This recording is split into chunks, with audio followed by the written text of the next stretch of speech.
Hey, welcome to Macomb Paranormal Investigations and Research. And I'm Don Alter, your host, and welcome into the shadows. And today we're going to be talking about the Smurl haunted family. And we have with us our expert on that subject, Jake, my best friend, my co-producer, my lead investigator, and my go-to all person. So let's get going. Hey, Jake, how's it going? Oh, it's going pretty good. How are you? I'm pretty good. And like I said, I like that Hawaiian shirt you have with all your little aliens on it. It's so Oh yeah. cool. Yeah. I should Uh, have changed my background. I got a background that has a Hawaiian scene on it. That would have been cool. And yeah. anyway, okay, we're going to do our thing today, our podcast today on the Smurl haunted family.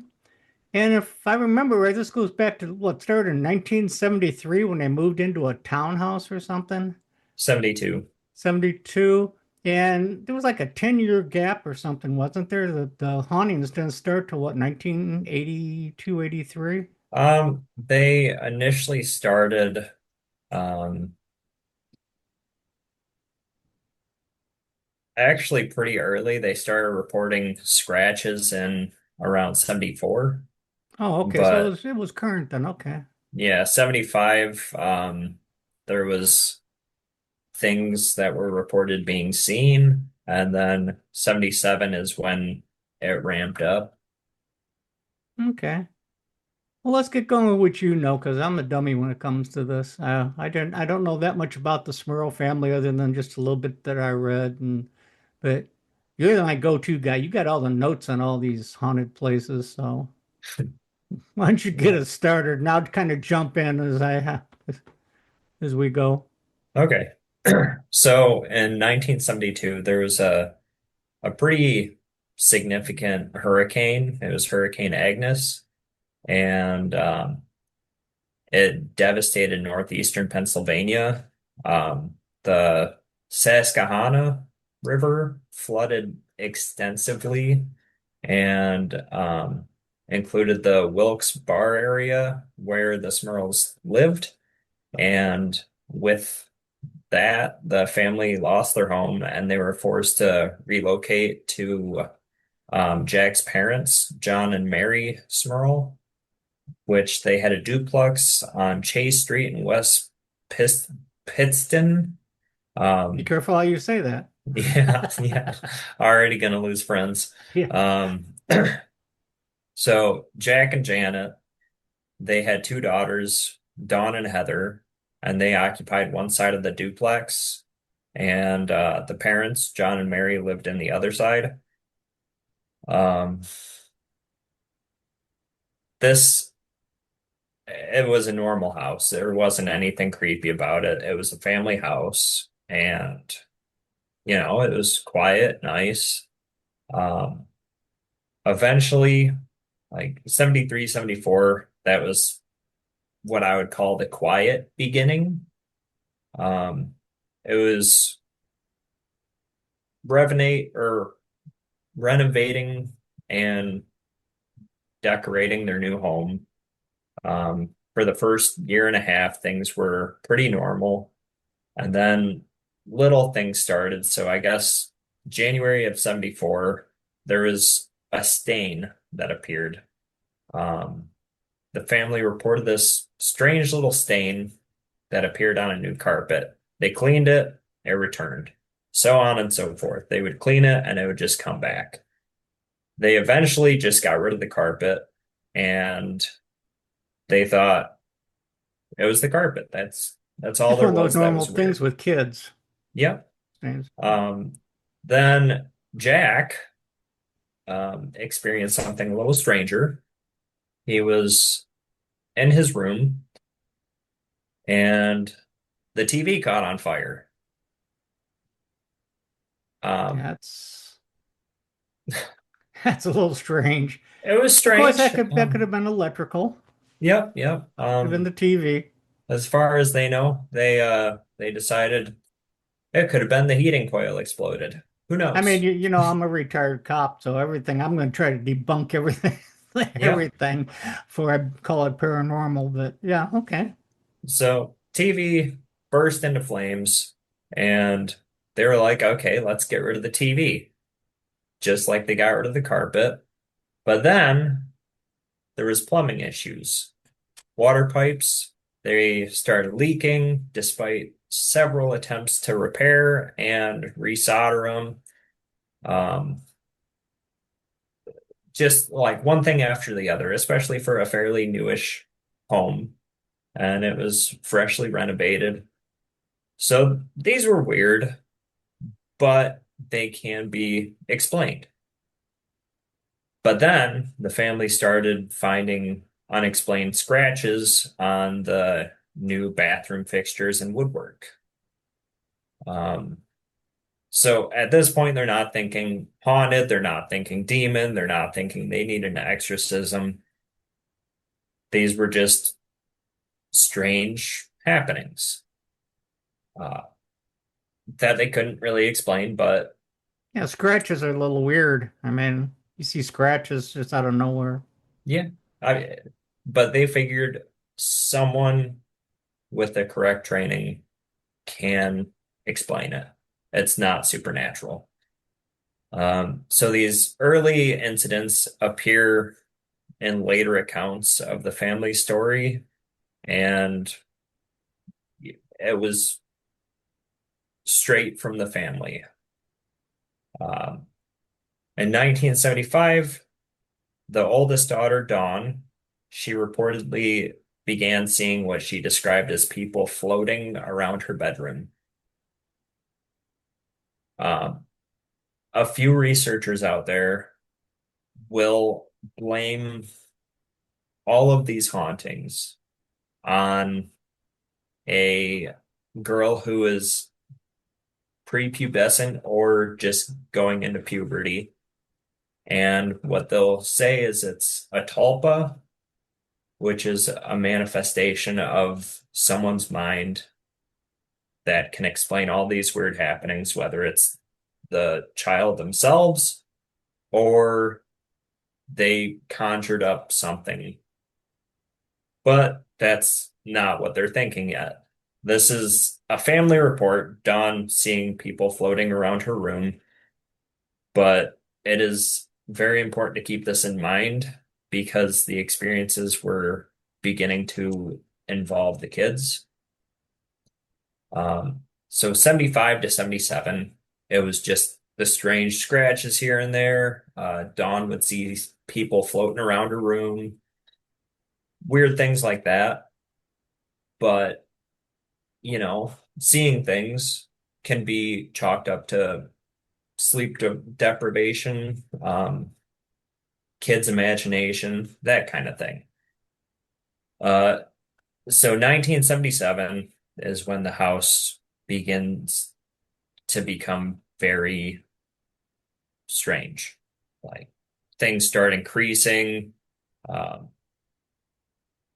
and also they welcome two more daughters, um, twins, Shannon and Karen.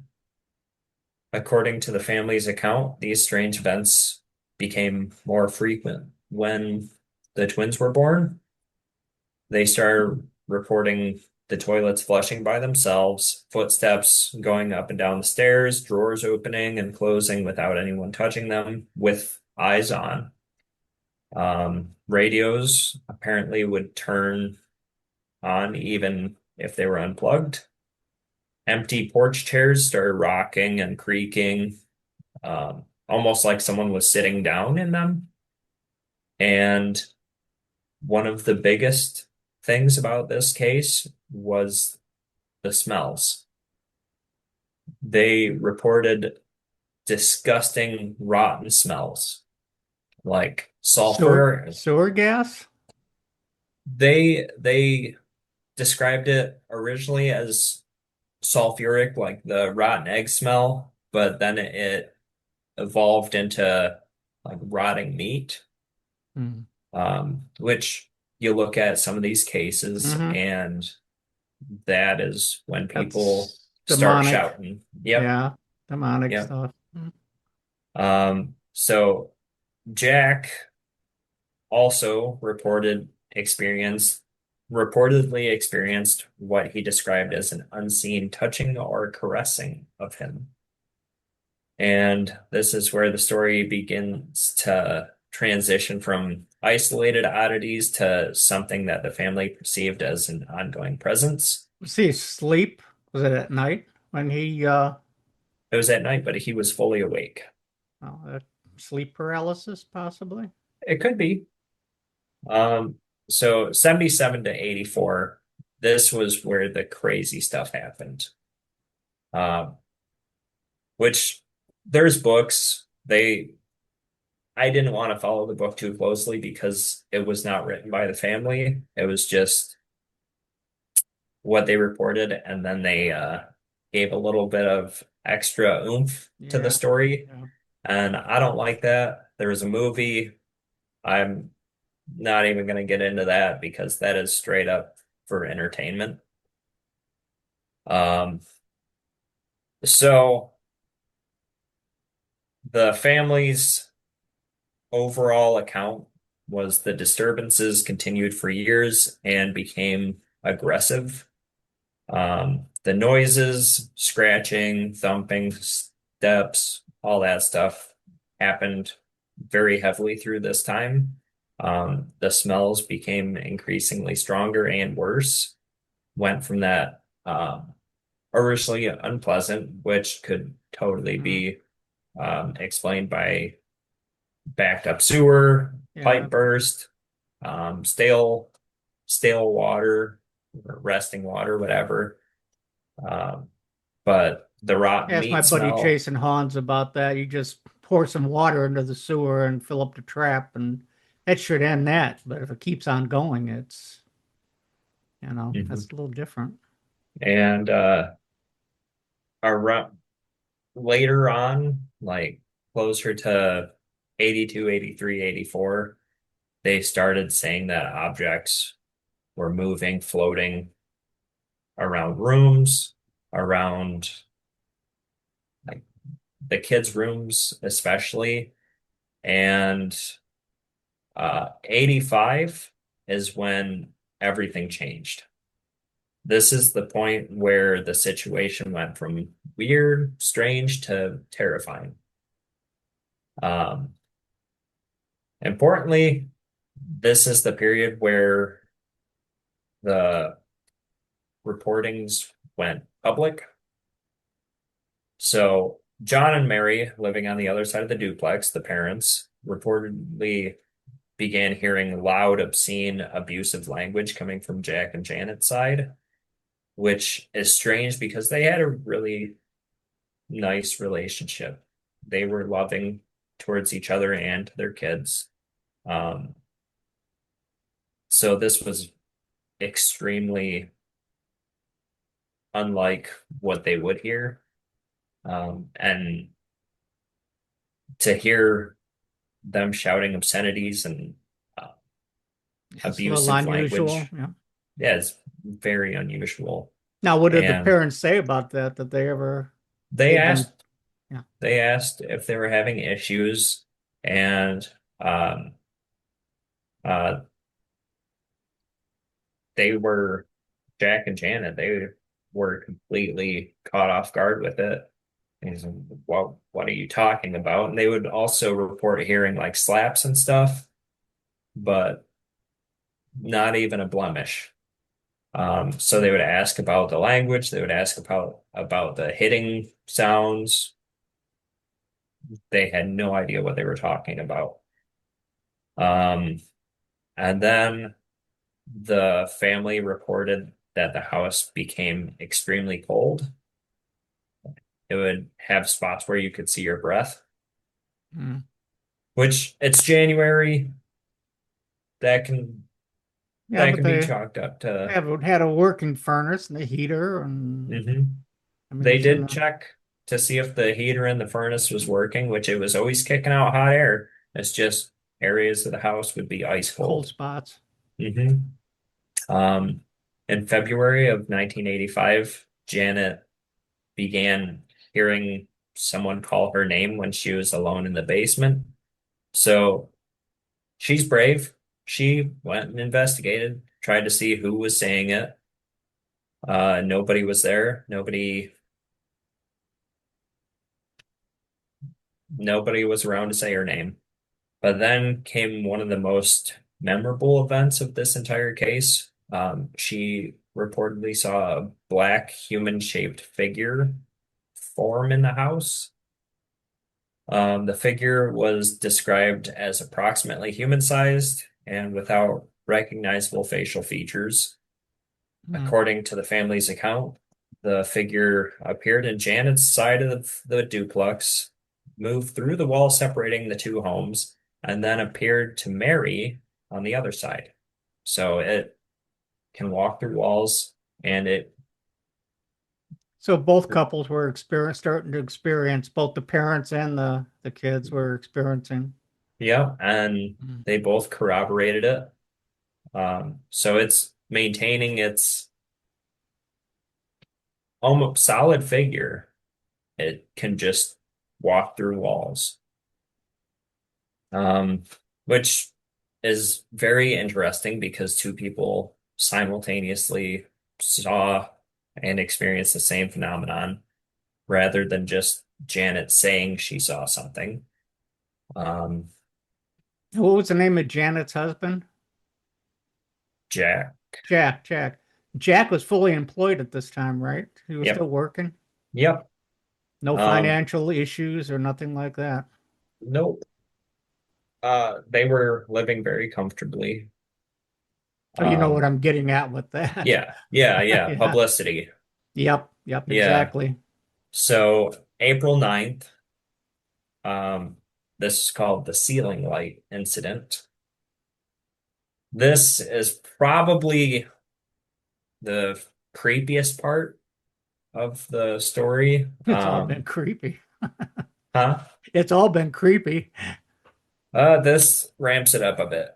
So this is the night that Heather was supposed to get her Catholic confirmation. Like she was supposed to be becoming a member of the church, giving her life to Christ, and Janet was helping Heather prepare for it. Shannon was nearby, and a large kitchen light fixture suddenly came down from the ceiling. The family's later accounts say the fixture crashed onto the table and that Shannon was struck and injured by it. There are slightly different versions. So the family said the large ceiling light suddenly tore loose and crashed down while they were preparing for Heather's confirmation. Well, I think it's the timing of it that's kind of weird. I Yeah, mean, a chandelier coming down can be explained by a weak fixture, a lot of things. I mean, there again, I'm trying to debunk stuff, but that the yeah, timing of it's just kind of strange. I mean, yeah. This incident frightened them quite badly, and they reported after this it escalated rapidly to physical attacks. Um, they said the bed would move, like when they're laying on it, it would shake, it would slide, it would violently move. Um, and the mattresses, more than anything, would like lift, try to throw them off, would keep them on, and they would feel like they couldn't move. do they both have the same account at the same time, same experiences at the same time, or was it individual So this is Jack and Janet's together? mattress, Together. the Oh yeah, the parents. double. Okay. Um, Janet was pulled from the bed and she reported being physically pulled from the bed by something unseen. Jack became paralyzed, like immobilized. He reported um, he experienced episodes where he felt unable to move while strange phenomena were occurring around him. And then the part that makes me hate whatever was there was they had a dog named Simon, a German Shepherd, 75-pound dog. The dog was subject to an attack. Uh, Um, the family said that the dog was picked up, levitated, and thrown violently by something unseen and slammed into the wall. Now, that would tick me off. You And don't this mess with be my dog. right. And this became one of the most frequently repeated incidents. So this dog was just getting abuse. Um, while that was going on, the family would report that they weren't hearing just simply ordinary footsteps anymore. They would describe screaming, moaning, knocking, like rapping on stuff, the scratching, and then uh, something that the people who know about this case know the best was the hoof beats. Like they would hear sounded like pig hoofs walking around, and they would hear pig like not oinking, but like screeching. If you've ever heard a distressed pig, That's typical um, of demonic. yep, Something and they that's would demonic. hear pig like grunting. That's demonic. And when they would hear that stuff, they would also smell the rotting meat. Hmm. Um,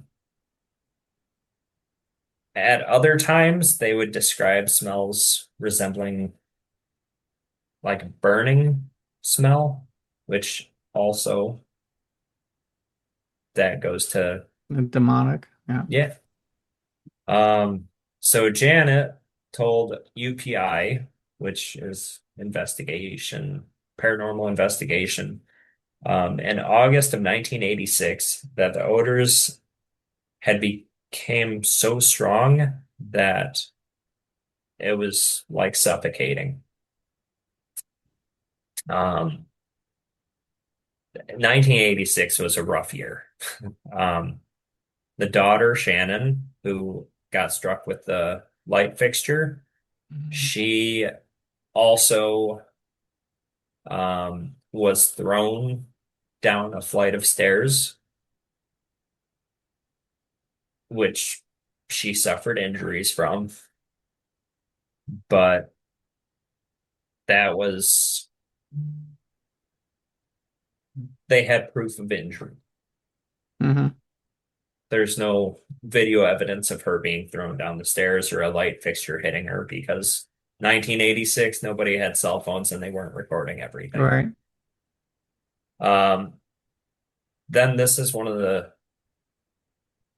more messed up parts of the story. Jack, who is the father, um, he publicly claimed that he had been sexually assaulted by the unseen entity. Yes. Was it Uh, succubus or I think was it succubus? Yeah. yep, Female. Yeah. yep, Incubus is the other. Yeah. yep. So he described the attacks as occurring when he was in the house. And later, Ed Warren interpreted the attacker as a succubus, but Jack was the one who reported that he had been assaulted. So the Warren said it was succubus, a demon When did they that call the was Warrens in? When did they come about? the Warrens. Um, Was that after all the publicity? yeah, it was sometime in 1986 where they finally asked for help. Did they call the Warren? They called the Warrens and then they contacted them and the Warren Yeah. then okay. So this incident, um, they had a camper, like not an RV, but a camper. Hmm. Um, it they weren't safe out of the house either because it followed them to the camper. Um, Janet said the family was leaving the camper. They left the house to get away from everything. So they were in their camper and they started hearing this really loud banging on the roof. And after that, the trailer started shaking almost to the point where it felt like it was going to tip. And I don't know any gale force winds that are strong enough to Mm-hmm. tip over a camper surrounded by woods. Right. Um, so uh, Janet, she pretty much said this is evidence that whatever's in the house was following them. So when they finally asked for help, the family, they were exhausted, they were frightened, they were over it. They had already lived with these strange events for years, and they eventually sought help from religious authorities. So a priest from Connecticut who was brought in reportedly performed three unsuccessful exorcisms of the house. Janet claimed that the phenomenon avoided the rituals by moving between the two sides of the duplex. Did it get any worse after the exorcisms? Um, it depends on what you call worse. Like it I don't know continued, how much worse you could get, but yeah. yeah, it continued full force. Um,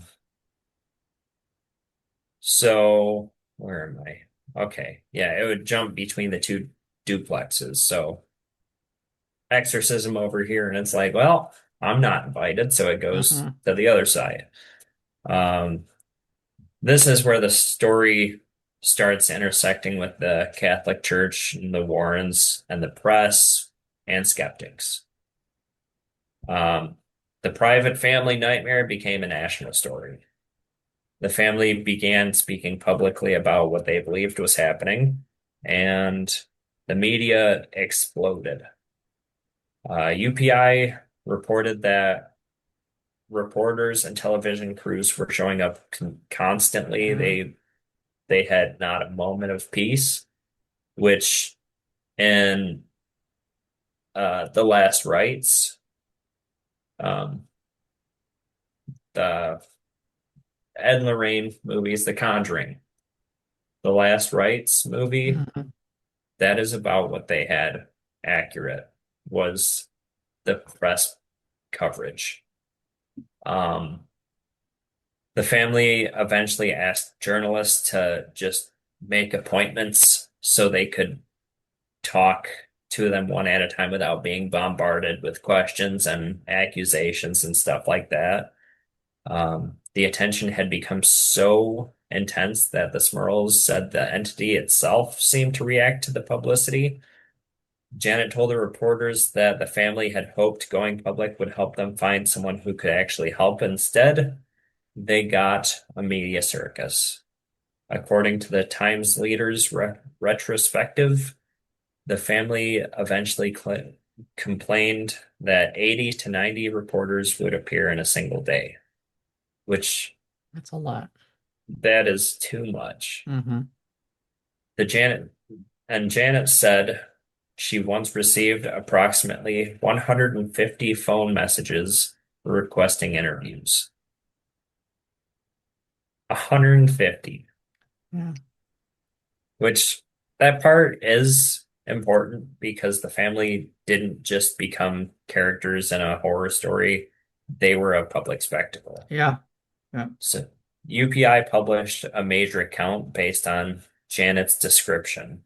The family had been dragged from beds, slapped, scratched, attacked, surrounded by moving objects, hearing disembodied voices, hearing screams, moans, hearing pig screams, hoof beats, experiencing the terrible smells, and Simon, the dog, being slammed against Yeah. Yeah. walls. Yeah, it's icky. That's bad.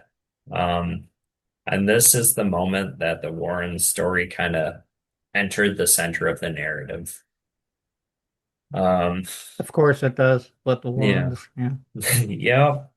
So not everyone who investigated the house agreed with the family. The Diocese of Scranton said it was taking the family's claim seriously, but importantly, church officials did not immediately say this is a demon. Right. One diocese official said essentially they believed that the family was telling the truth, but they didn't know what was causing the disturbances, which it's a crucial distinction. Um, the family, they weren't blaming it on a demon, they weren't blaming it on succubi or whatever. The church wasn't blaming it on demons.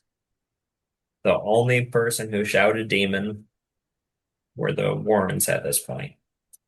Um, Granted, the family definitely felt that it was supernatural, um, which the church needed proof before Yeah. they were willing to say that as well. So by October, the family said the disturbances had stopped. And another fascinating twist, they didn't credit the Warrens to fixing their problem. They credited prayer. The family said prayer and the rosary had brought peace to the house. The UPI reported that the family believed the power of the rosary had expelled the spirits. The pastor of Immaculate Conception Parish, Father Joseph Adon Adonisio, it's a good name, also said prayers had driven away the foul smells and violent phenomena. That name is almost as good as yours. Yeah.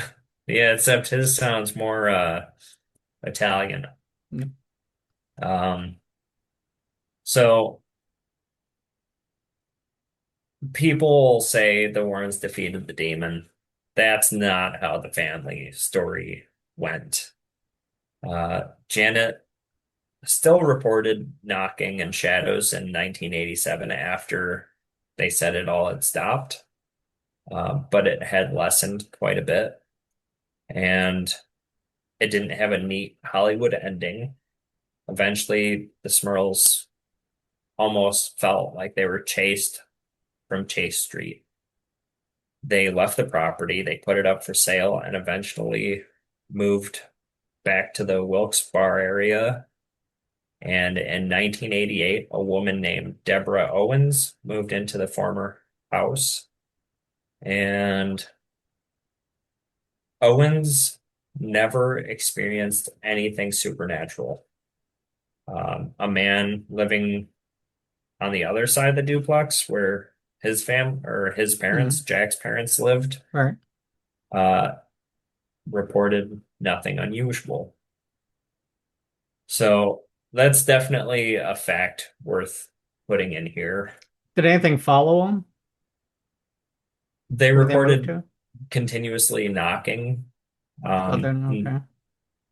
so it wasn't the house that was haunted. It was something attached to the family. One of them. Yep. Well, no, that's how a lot of Which times poltergeists. mhm. Poltergeists attach themselves to one person and then.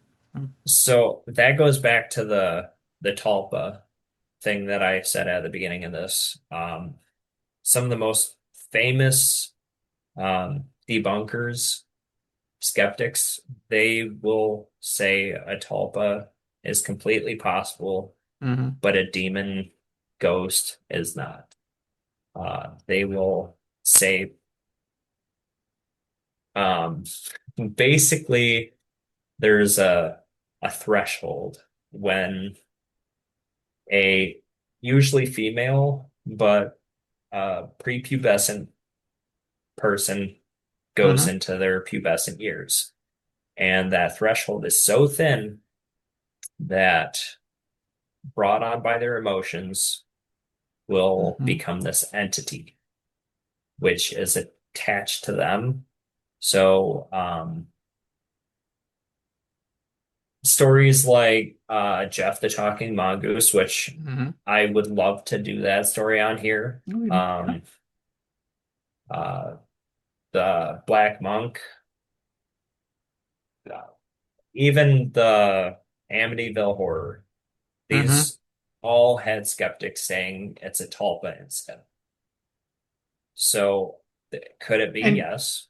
I got to be careful here, but the Warrens, I mean, I don't know. There's a lot of questionable stuff with the Warrens. I mean, there's a lot for publicity and stuff with the Warrens. I mean, there are movies and I don't. That's why I ask if the family had any financial issues or anything. My first, thought is, okay, this is publicity for to make money, but it doesn't Yep. sound like. Which It sounds like there's a little bit of both on both sides. an important fact to keep in mind is in the movies, like the Conjuring movies Hmm. or Haunting in Connecticut, which is also tied in. Now there's a lot of truth behind the Conjuring House. I mean, Yep. they made a movie off of it, made money off of it, but there was a lot of strange stuff that happens in the Conjuring House.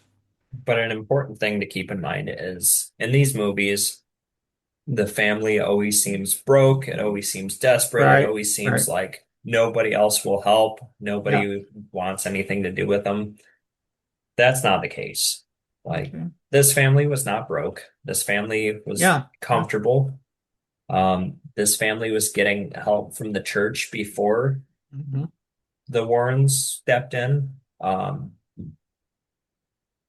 And it was just a lot of a lot of these stories are for telling a story. It's for Right, entertainment. right. It's not truthful. They'll have what the house looks like, and that will be the part that is based on a true story. But what I've given is what the family reported. And Um, it's like anything else. Truth is always in the middle someplace.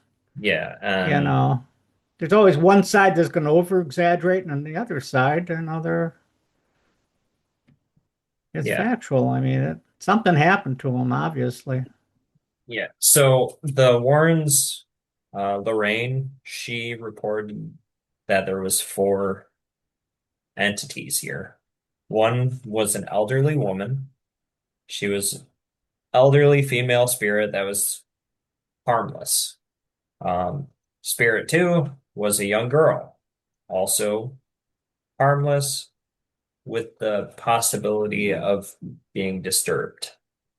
Um, Spirit three was a deceased man and was described who he died in the house. Later versions give him an identity and a violent history, but don't take that to heart. It's it's just to ramp up the story. The Hmm. the fourth spirit was the demon. And this was the centerpiece. Lorraine, she claimed that it was a powerful demonic entity and it was attached to the house. According to the Warren interpretation, the demon was not simply another ghost. It was allegedly using the other spirits as instruments to torment the Smurl family, which, again, huge distinction between what the family says and what the Warrens said. Or the family said something is happening to us, something awful.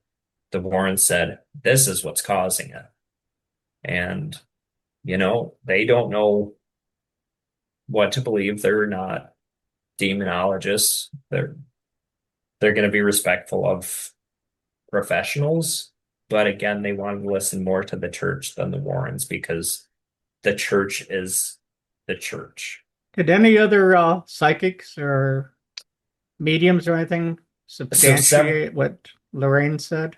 several different mediums, um, sensitive people even, they Hmm. went there, and a lot of them did corroborate that Okay. there were three to four entities in the house. Okay. And these three to four, uh, every once in a while, one would say, oh, yeah, it's absolutely a demon.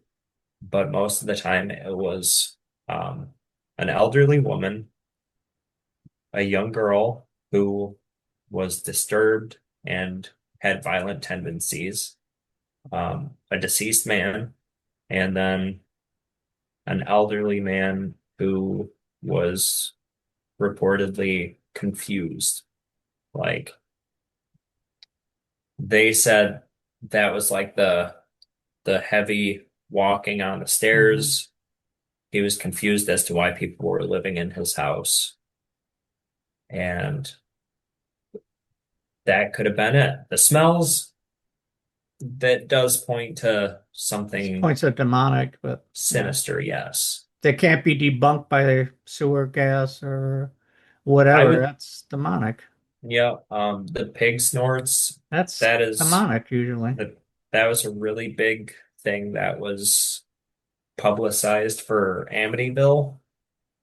And like they even gave it a name, which name is power. Mhm. So, But with these other spirits, a lot of times like you said, they're confused, and from our investigation, sometimes they're just confused and they're asking for attention. oh yeah, You yeah, they're know, like, they what the got hell are you doing in my personalities house? like look at Mortuary Manor. When we're in the upstairs in Palmy room, that was friendly interaction up there with And old man Banska. We had fun up there with them. mhm. Then we went into the morgue down there. We started It was a almost bad, icky bad. Yeah, I feeling. mean, you had orbs and it was like a bunch of grumpy old men down there. Oh So yeah, I it had was, yeah, 20 orbs attached to me the whole time. yeah. We found that out. Yeah,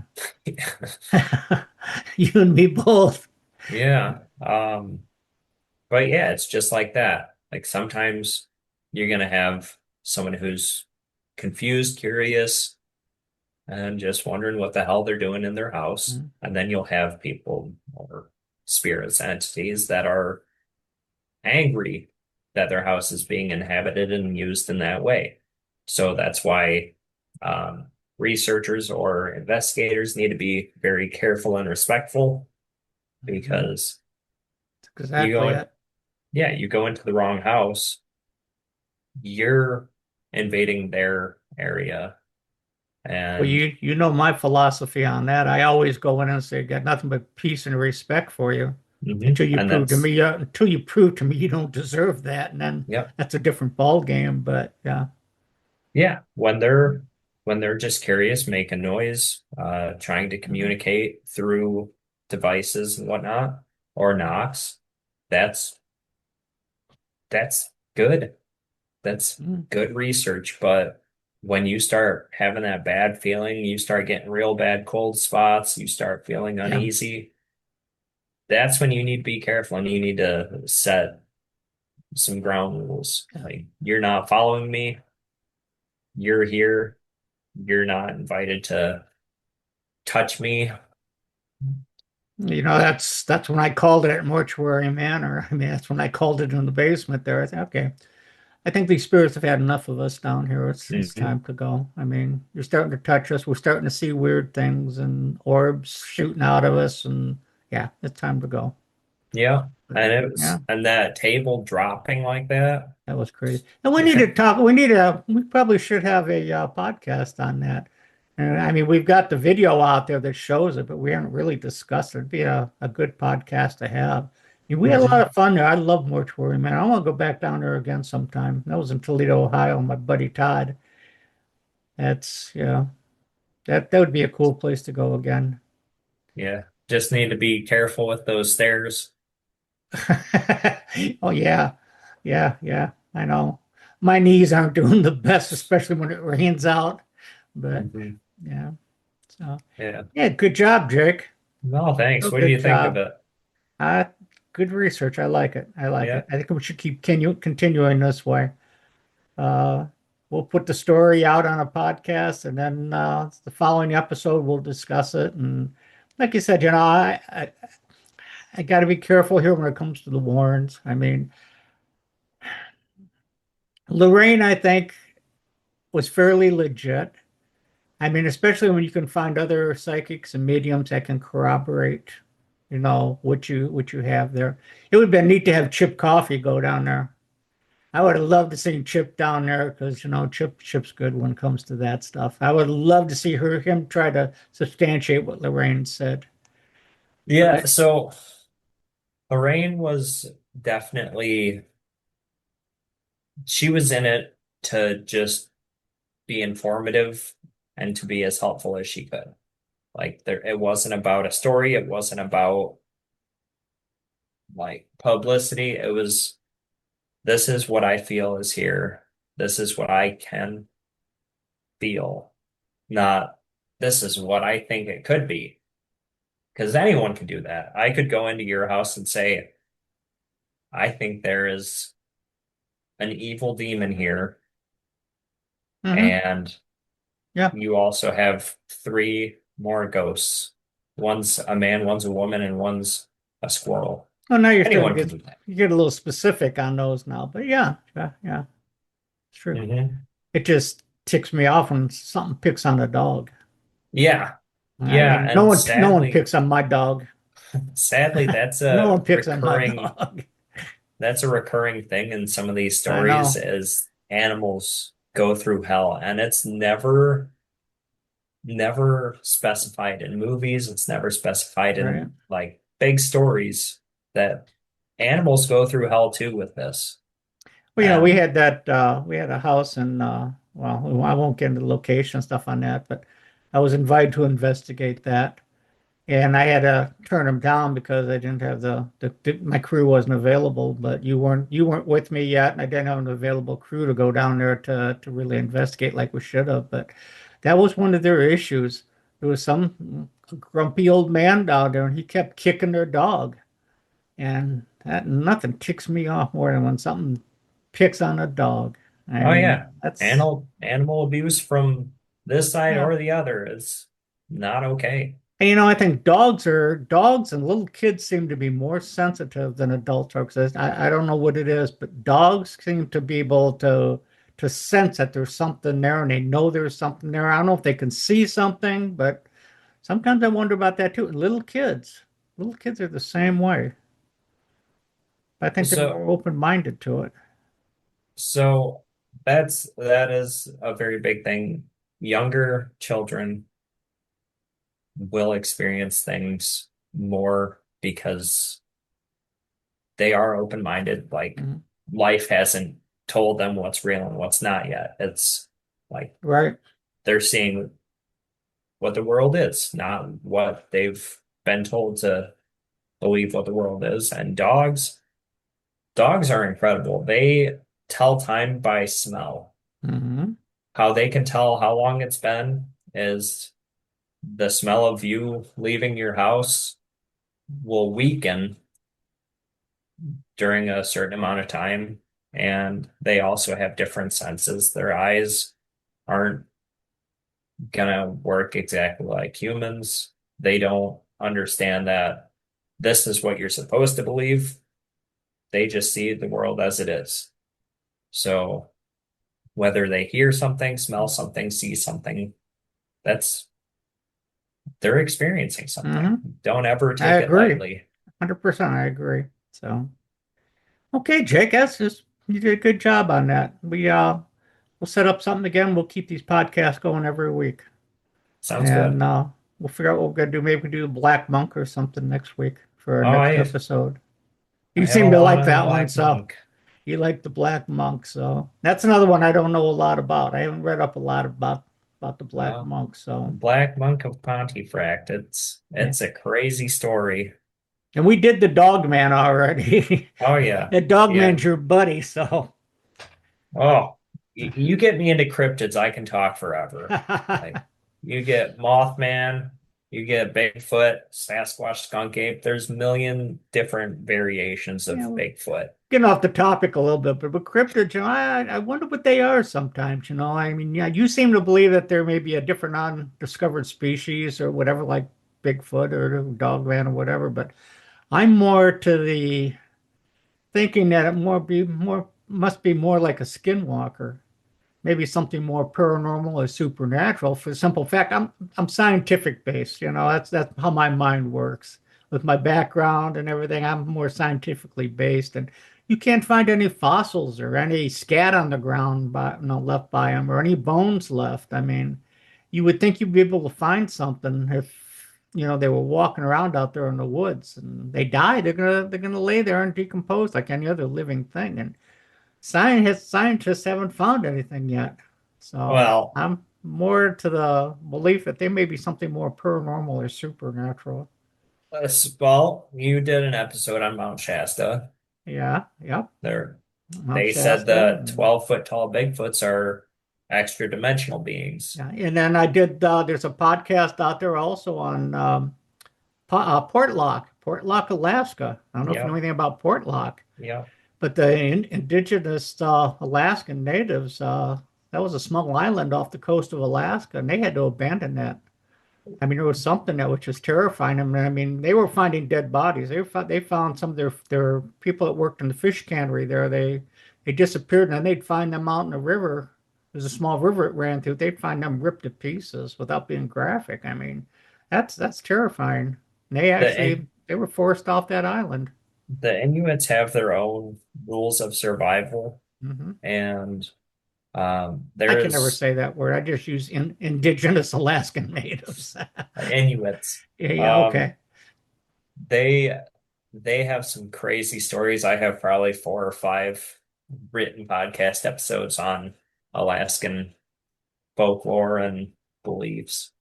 I love Alaska. I want to go back again. Cindy's been there twice for work, and then her and I went on vacation. We took an Alaskan cruise, and oh, I love it up there. There's just Uh, so, like you said, so many stories. There's so much history, and it's you know. So.